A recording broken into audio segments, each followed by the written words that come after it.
दोस्तों आज की वीडियो भी एक ऐसे शख्स के ऊपर है जिसके बारे में आपने कई बार सुना और देखा होगा। दोस्तों हम बात कर रहे हैं मुगल साम्राज्य के आखिरी सुल्तान बहादुर शाह जफर की, जिन्होंने युवावस्था में ही हरम में दाखिला ले लिया था और मात्र 15 साल की उम्र में ही उन्होंने एक 32 साल की महिला से जबरदस्ती संबंध बनाए थे। अगर आज के समय में कोई ऐसा करे तो उसे बलात्कार कहा जाता है। दोस्तों मुगलों की भाषा में ये एक आम बात थी, लेकिन आज के समय में अगर कोई ऐसा कर दे तो वो सजा का पात्र होता है। दोस्तों आज हम आपको बताने वाले हैं मुगलों के सबसे रंगीन मिजाज शासक बहादुर शाह जफर के पूरे जीवन के बारे में। साथ ही हम आपको ये भी बताएंगे कि उनकी मौत कितनी भयानक और दर्दनाक हुई थी। दोस्तों ये बात है 18वीं शताब्दी की, जब अकबर शाह द्वितीय का शासन था। अकबर ने एक हिंदू लड़की से शादी की थी जिसका नाम लाल बाई था, और लाल बाई से ही बहादुर शाह जफर का जन्म हुआ था।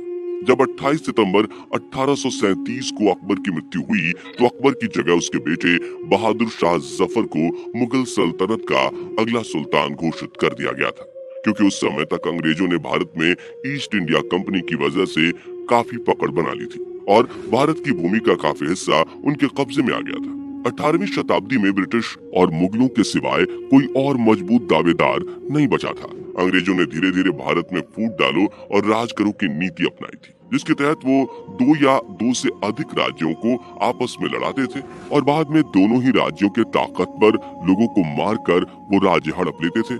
ऐसा करके अंग्रेजों ने भारत में अपनी कई जमीनें बना ली थी। अंग्रेजों के अलावा भारत में मुगलों के पास भी काफी जमीन थी। मुगल परिवार शाही परिवार था, उनके खाने पीने पहनने में काफी पैसा खर्च होता था। मुगल सल्तनत भारतीय किसानों से फसल, जमीन और कई तरह के कर भी वसूलती थी। मुगल सल्तनत के मंत्रियों को पता था कि अगर मुगल सल्तनत की गद्दी खाली रह गई तो वो दिन दूर नहीं जब अंग्रेज पूरी मुगल सल्तनत की जमीन, रुपया सब अपने नाम कर लेंगे। इसलिए जल्द ही बहादुर शाह जफर को ही सुल्तान घोषित कर दिया गया। लेकिन बहादुर शाह चांदी का चम्मच लेकर पैदा हुआ था। उसे राज्य में चल रही समस्याओं का कोई ज्ञान नहीं था। बस उसे दो चीजों से मतलब होता था, एक शाही खाने से और दूसरे पूरे राज्य की लड़कियों और औरतों से। कोई भी लड़की या औरत अगर बहादुर शाह के मन में भा गई तो फिर उसका भूख लगना तो तय है, अब चाहे वो फिर हरम की हो या फिर पूरे राज्य में किसी दूसरी जगह की। बहादुर शाह जफर को इस बात की कानो कान खबर नहीं थी कि आखिर उसके साथ और उसकी सल्तनत के साथ होने क्या वाला है। बहादुर शाह दिल्ली की गद्दी पर आराम से अपनी सत्ता चलाते थे, क्योंकि अब बहादुर शाह को एक बात तो बिल्कुल साफ मालूम हो चुकी थी कि भारत में अब कोई बड़ी शक्ति नहीं है जो कि उनसे शासन के लिए लड़ेगी। लेकिन बहादुर शाह इस बात से अनजान थे कि भारत में ही एक बड़ी ताकत दस्तक दे चुकी है, जो कि हथियार से नहीं बल्कि दिमाग से शासन कर रही है। दोस्तों 1850 तक भारत के अधिकतर बड़े हिस्से अंग्रेजों ने अपने अधीन कर लिए थे। गुजरात के बंदरगाहों पर व्यापार करते करते अंग्रेजों ने गुजरात को अपने अधीन कर लिया था। ऐसे ही महाराष्ट्र के हिस्सों को भी अंग्रेजों ने अपने हिस्से में कर लिया था। बहादुर शाह को शायद इस बात की भनक भी नहीं थी कि उन्हें चारों तरफ से घेरा जा रहा है। वैसे बहादुर शाह जफर को भनक होगी भी कैसे? बहादुर शाह जी तो इस समय शादियां करने में व्यस्त थे। बहादुर शाह के बारे में कहा जाता है कि वो अव्वल दर्जे के शायर थे। वो दिन भर हरम में अपनी रखैलों के साथ मौज मस्ती करते हुए पूरा दिन निकाल देते थे। दोस्तों बहादुर शाह जफर की कुल 4 बीवियां थी और इन 4 बीवियों से उनके 47 बच्चे थे, जिसमें 16 बेटे और 31 बेटियां थी। इन सब के अलावा बहादुर शाह को जो हरम अपने पैतृक संपत्ति के रूप में मिला था, उसमें करीब 4000 से 5000 रखैलें थी। इनमें से कई रखैल ऐसी थी जिनसे बहादुर शाह की कई औलादें थी। दोस्तों अंग्रेजों की नजर अब दिल्ली पर थी। तभी इतिहास में दर्ज सबसे बड़ी क्रांति को अंजाम दिया गया, जिसे हम सब 1857 की क्रांति के नाम से भी जानते हैं। इस क्रांति ने पूरे भारत के उन सिपाहियों में ऊर्जा भर दी जो ब्रिटिश शासन के लिए काम करते थे। इस क्रांति में कई अंग्रेज अधिकारियों की हत्या कर दी गई थी, जिसकी वजह से तत्कालीन सुल्तान बहादुर शाह जफर पर अंग्रेजों द्वारा उंगली उठाई जाने लगी कि वो इस दंगे को भड़का रहे हैं। और देखते ही देखते इस दंगे ने एक विकराल रूप ले लिया, जिसके बाद ये दंगा शांत होने का नाम ही नहीं ले रहा था, जिसकी वजह से कई क्रांतिकारी और नेताओं पर राजद्रोह का इल्जाम लगाकर कुछ को मार दिया गया तो कुछ को जेल में डाल दिया गया। लेकिन अंग्रेजों ने इस क्रांति को ही ढाल बनाकर एक ऐसी चाल चली और बहादुर शाह जफर पर देशद्रोह का इल्जाम लगाकर उन्हें देश निकाला दे दिया गया। 7 अक्टूबर सन 1862 की सुबह जब पूरी दिल्ली सो रही थी उस समय लोगों को पता भी नहीं था कि उनके बादशाह को देश निकाला दे दिया गया है। उसी सुबह लोगों को पता चलने से पहले बहादुर शाह जफर को अंग्रेजों ने सुबह 3 बजे ही रंगून के लिए रवाना कर दिया। बहादुर शाह जफर के साथ कुछ शाही कपड़े और कुछ रखैले भी गई थी और महल में सिर्फ बहादुर की बीबियां और बच्चे रह गए थे। दोस्तों ये सब इतनी जल्दी हुआ था कि बहादुर शाह जफर को खुद कुछ समझ में नहीं आ रहा था। बहादुर शाह को रंगून भेजने के बाद अंग्रेजों ने पूरी साजिश रच ली थी कि कैसे दिल्ली की सल्तनत और दिल्ली की जागीर अपने हाथों में लेनी है। अंग्रेजों ने बहादुर शाह के पूरे परिवार को मार डाला था। कहते हैं कि उनके बेटों को एक पिंजरे में कैद करके पहले दिल्ली के बीचों बीच रखा गया था ताकि हर कोई उसे देख सके और आगे से अंग्रेजों के शासन पर उंगली ना उठाए। उसके बाद उन लड़कों के कपड़े उतारे गए और उन्हें पूरी तरह से नंगा कर दिया गया। इसके बाद उन्हें गोली मार दी गई।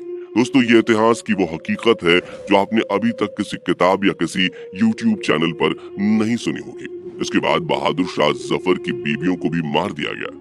अंग्रेजों ने बहादुर शाह के महल से काफी कीमती पत्थर और नगीने प्राप्त किए थे और बहादुर शाह के सिंहासन पर लगा हुआ हीरा भी निकाल लिया था जिसे वो अपने साथ इंग्लैंड ले गए थे। अंग्रेजों ने महल के राजकोष को पूरी तरह से खाली कर दिया था। यहाँ तक कि राज दरबार में पड़ी हुई कुर्सियों को भी अंग्रेज अपने साथ ले गए थे। बता दें वो कुर्सियां मंत्रियों के लिए थी जिन्हें अकबर के जमाने में मिस्र से मंगवाया गया था। इधर रंगून में बहादुर शाह जफर की तबीयत बिगड़ने लगी थी क्योंकि महल में उन्हें शाही खाना खाने को मिलता था लेकिन वहाँ पर उन्हें एक आम कैदी की तरह ही खाना दिया जा रहा था जिसकी वजह से उनकी तबीयत और बिगड़ने लगी थी और जिन रखैलों को वो अपने साथ ले आए थे उन रखैलों को भी उनसे अलग कर दिया गया था। दिल्ली के महल में अब हरम के सिवा और कुछ नहीं बचा था।